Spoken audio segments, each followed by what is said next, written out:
बच्चों, अभी हम लोग करने जा रहे हैं आपकी अभ्यास सागर का कक्षा 7वीं की अभ्यास सागर का छठा पाठ। और उसमें आपका जो टॉपिक शुरू में दिया था वो था विसर्ग। और अब हम लोग आपका जो करने जा रहे हैं वो है 9th क्वेश्चन। 9वां प्रश्न में आपका दे रखा है रिक्त स्थानों की पूर्ति करनी है।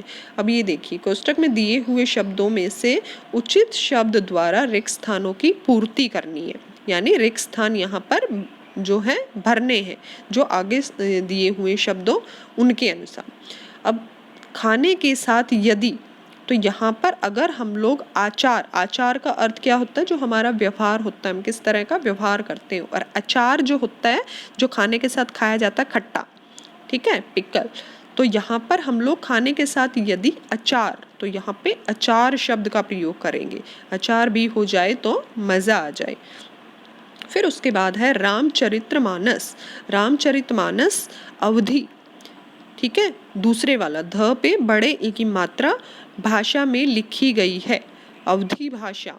और दूसरा अवधि जो होता है, अवधि में क्या होगा, जो समय सीमा होती है वो।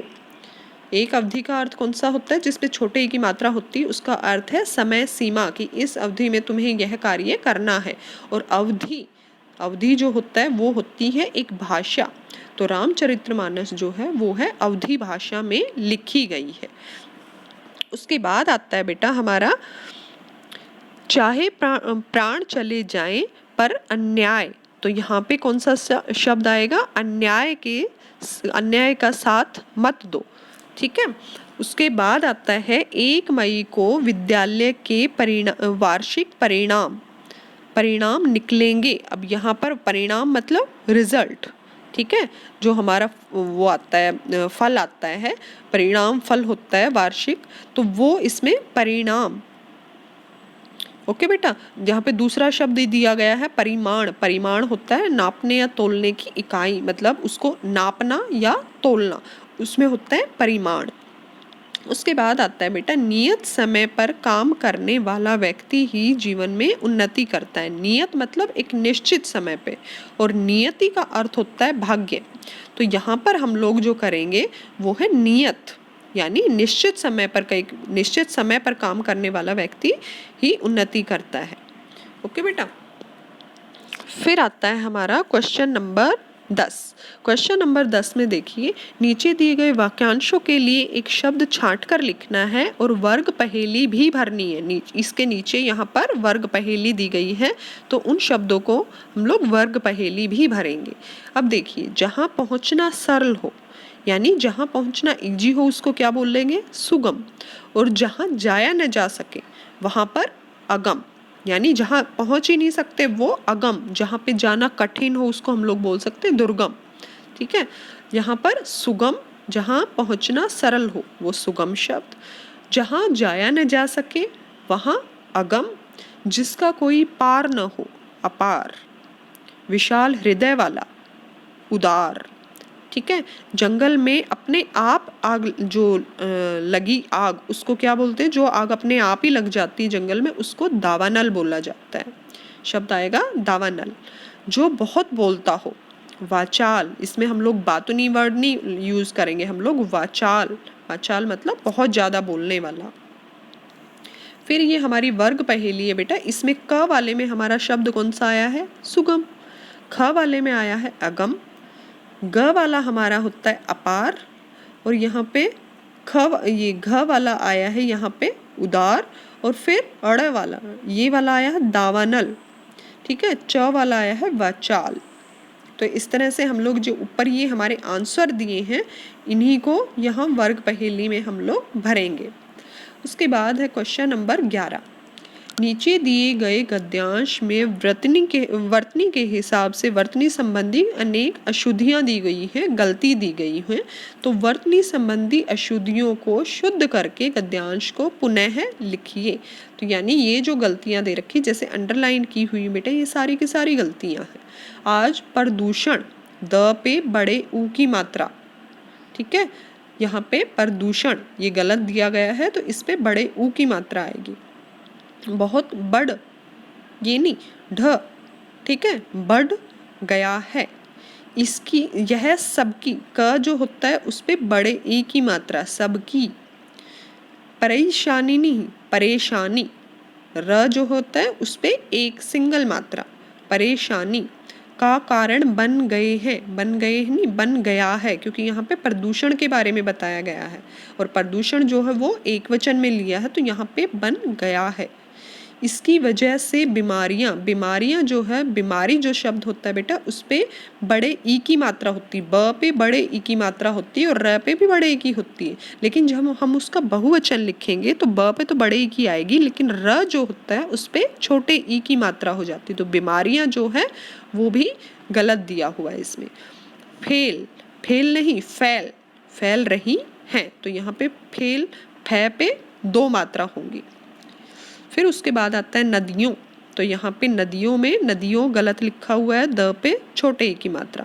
नदियों का जल दूषित, तो दूषित में द, इसके श जो है उसमें छोटे ई की मात्रा, सॉरी ये हाँ, इस पे छोटे ई की मात्रा, दूषित होता जा रहा है। और तो ये और का तरफ वो मतलब होता है तरफ, ठीक है, उसकी और जैसे शब्द हम लोग यूज करते हैं, तो यहाँ पे और दो मात्राएं। और हवा भी विषैली, विषैली नहीं, विषैली, दो मात्राएं होती जा रही है। इसकी रोकथाम नहीं, रोकथाम, ठीक है, रोकना शब्द जो होता है उससे रोकथाम बना है, तो यहाँ पे र के सिंगल मात्रा। के लिए अनेक उपाय, य, किए, ठीक है, क पे छोटे ई की मात्रा और ए, किए जा रहे हैं। इनको लाभ, इनका लाभ, इनका लाभ तब मिलेगा, म पे छोटे ई की मात्रा, इनका लाभ तब मिलेगा जब सब मिलकर वातावरण, वातावरण नहीं, वातावरण न को स्वच्छ, स्वच्छ में छ जो होता है वो भी आधा होता है, स्वच्छ बनाने का पर्ण लेंगे, तो यहाँ पे लेंगे वर्ड दे रखा है, इसमें लेंगे, ठीक है, इसको मैं थोड़ा सा अंडरलाइन करना यहाँ पे भूल गई हूँ। फिर उसके बाद देखिए ये हमारा पैसेज, इसको दोबारा से हमने लिख दिया है, ठीक है, तो ये आपको अगले पेज पर दोबारा लिखना है। उसके बाद आता है बेटा हमारा क्वेश्चन नंबर 12, निम्नलिखित वाक्यों के वचन परिवर्तित करके लिखने हैं आपको। जैसे इसमें वाक्य दिया है, इसका आपको वचन बदलना है, यानी जहाँ एक वचन दिए हैं वहाँ पर हम लोग बहुवचन बनाएंगे और जहाँ हमारा बहुवचन दिया है वहाँ हम लोग एक वचन बनाएंगे। अब इसमें पहले क्वेश्चन में देखिए, पक्षी आकाश में उड़ रहा है, तो यहाँ पर दे रखा है एक वचन, तो हम लोग यहाँ पर बहुवचन करेंगे। अब यहाँ पे पक्षी शब्द नहीं, यहाँ पे पक्षियों नहीं आएगा, यहाँ पे पक्षी एक वचन ही लिखा जाएगा, लेकिन आगे हम लोग बहुवचन बना देंगे क्योंकि पक्षी आकाश में उड़ रहे हैं, तो यहाँ पर ये बहुवचन वाक्य हो गया। उसके बाद आता है खिलाड़ी क्रिकेट खेल रहे हैं, तो यहाँ पे खिलाड़ी क्रिकेट खेल रहा है, ठीक है, ये हो गया हमारा एक वचन। रंग बिरंगे छाते सुंदर लग रहे हैं, तो यहाँ पर हम लोग बहुवचन है, तो यहाँ हम लोग बनाएंगे एक वचन, रंग बिरंगा छाता सुंदर लग रहा है। उसके बाद आता है बेटा दुकानदार टोपी बेच रहा है। अब यहाँ पे देखिए दुकानदार टोपियाँ बेच रहे हैं, ये दुकानदार शब्द वही आएगा लेकिन टोपी का क्या हो जाएगा, टोपियाँ, और बेच रहे हैं, बेच रहे यहाँ पर बहुवचन में आएंगे, तो दुकानदार टोपी बेच रहे हैं। उसके बाद आता है बेटा हमारा क्वेश्चन नंबर 13।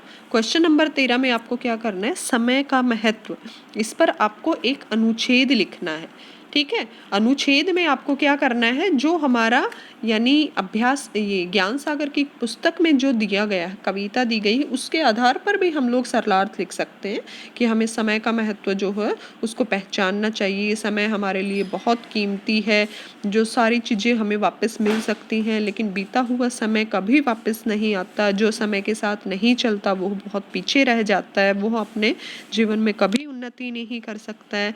इसलिए हमें समय के महत्व को पहचानना चाहिए और समय के साथ चलना चाहिए। यानी उसमें एक बार आप कविता पढ़ेंगे तो उसका जो भी सरलार्थ है वो सारा का सारा इस अनुच्छेद में आप लोग लिख सकते हो, और अपने आप अगर लिखना चाहो तो वो भी लिख सकते हो। ठीक है बेटा। तो ये आपको 100 से 125 शब्दों में लिखना है।